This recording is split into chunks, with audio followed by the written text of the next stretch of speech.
All right, joining us right now to discuss the president's pick for Fed chair and other D.C.-related topics is Tennessee Republican Senator Bill Hagerty.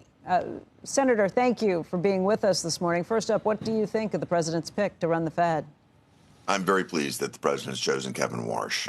He's going to be the right man for the right moment, I think, at this time. Kevin is indeed the man for the moment because I think he's going to take the Fed from what has sadly become a political zone back to an entity that's much more reliant on the data.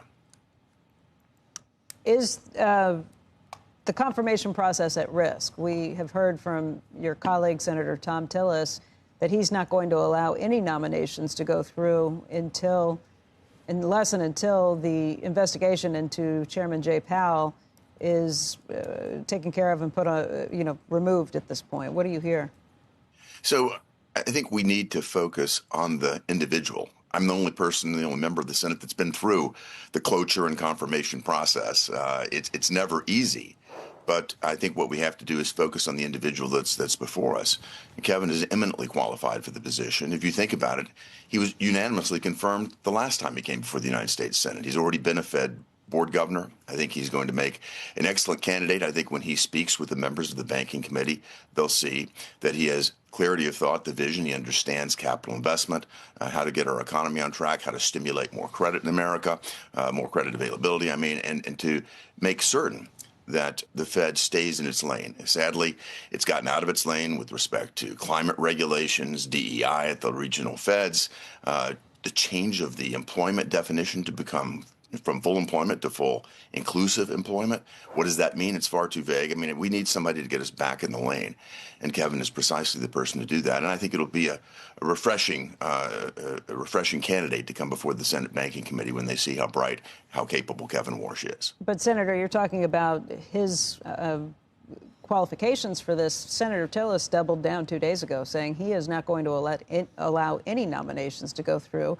until the Department of Justice halts its investigation into Chairman Jay Powell. Have you spoken with him about this? He has the power to do it on his own. That's certainly true. Any senator can bring, Senator Tillis is certainly in a position to bring this to a tie in the banking committee. But I think Kevin has the potential to reach across the aisle. Kevin certainly has had Democrat support before when he was confirmed. So I think we just need to move forward. You could do it without Tillis, you think, if there is someone, because Tillis is a Republican, obviously. Yes. You think that this could be done with Democratic help? If you look at the numbers, if we wind up in a tie, which we just have a one Republican advantage, if we wind up in a tie in a partisan vote, that's a different story than if Kevin reaches across the aisle, which he will. And I think he's going to have great appeal across the aisle. I was able to pass the stablecoin legislation, the Genius Act, with a good number of Democrats on a bipartisan basis.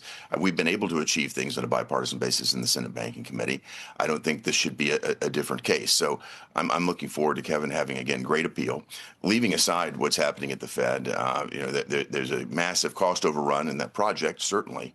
But the details of that, something that, that's underway. I think what we need to focus on right now is putting the right leadership in place. And frankly, Becky, to not have leadership there, to let this go awry or to somehow create more uncertainty in the marketplace is something I think that all of my colleagues should clearly understand is not in the best interest of America. I mean, you're talking about that at the same time. You're talking about this government shutdown on a much broader scale, and it looks like that's going to be fairly complicated. Do you know where things stand? Is there an off-ramp for that as well? Great point, Becky. This is on a much broader scale, the shutdown. But I feel confident speaking with Speaker Johnson and the commentary that I hear coming out of the House. It's close, as you know, a very, very tight margin that Speaker Johnson has to deal with. But he feels confident that he has the votes. They should move on to this today. Later today, the Rules Committee will get on to this. Hakeem Jeffries is not going to allow things to accelerate, so it will be tomorrow. But tomorrow, Speaker Johnson has confidence that he'll be able to pass this, that we'll be able to get that signed by the president tomorrow. And so the shutdown will be very temporary. It started at 12:01 a.m. Saturday morning. It doesn't have much impact over the weekend today, but we need to get this signed. We need to get back to it will be 11 of the 12 bills as we move them through on a bipartisan basis. The one outstanding is DHS. There will be good faith negotiations for 2 weeks after Tuesday. And I have every confidence that we can get to an answer that works for America. Senator, what can you tell us about your thoughts concerning Iran. There has been a lot of back and forth. The president seemed to suggest that there are conversations that are taking place with Iran's leadership, but we are at the same time building up a pretty significant military presence there, not just from ships, but also from the Patriot missiles, the THAAD missiles.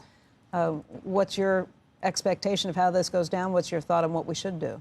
So this is something I've been tracking for some time. Becky, you know I served in the first Trump administration as U.S. ambassador to Japan. It was my job to get the Japanese to stop buying Iranian crude oil back then. We were imposing maximum pressure. It was working. As soon as that pressure came off, and that was the day that Joe Biden came into office, funds began to flow back to Iran. What happens? Terror breaks out in the Middle East. Iran funds. This is the greatest sponsor of terror in the world. They fund all of the unrest in the Middle East. We're putting pressure back on Iran. That's the critical element here. You hear all the discussion about talks. The Iranians are famous for talking and for tapping and for agreeing to things that they always renege on.